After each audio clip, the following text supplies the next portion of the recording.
Welcome, welcome, welcome. The Perched Poetry Literary Aviary is about to give wings to Sonnet 78 by William Shakespeare. Let's get a bird's eye view of this classic.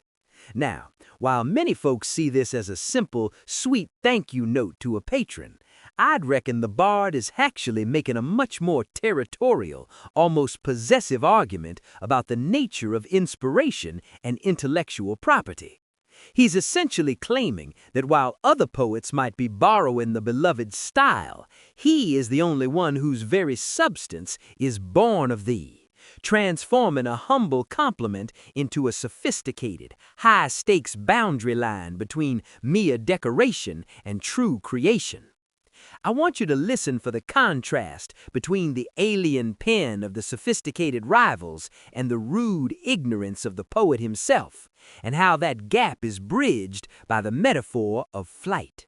But enough talk. Let's take a listen, shall we? William Shakespeare's Sonnet 78. So oft have I invoked thee for my muse, and found such fair assistance in my verse, as every alien pen hath got my use, and under thee their poesy disperse.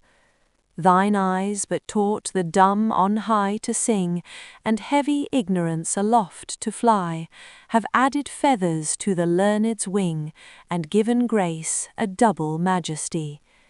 Yet be most proud of that which I compile, whose influence is thine and born of thee.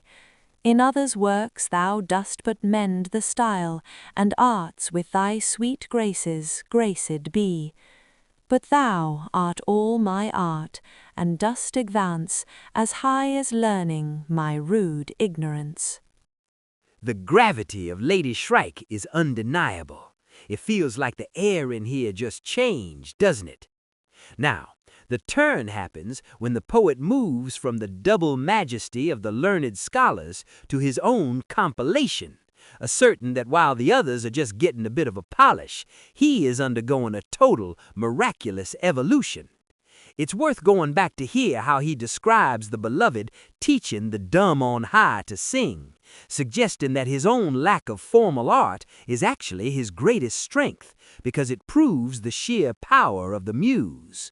This sonnet reminds us that true influence isn't just about mending one's style, it's about the feathers that allow even the heaviest heart to take wing.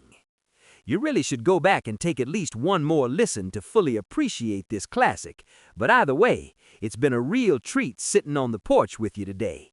Thank y'all very much for joining us, and always remember, These words took wing because of an educator's little friends.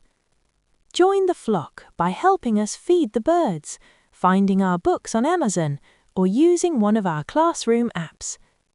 All the links are in the description. Happy reading and keep soaring.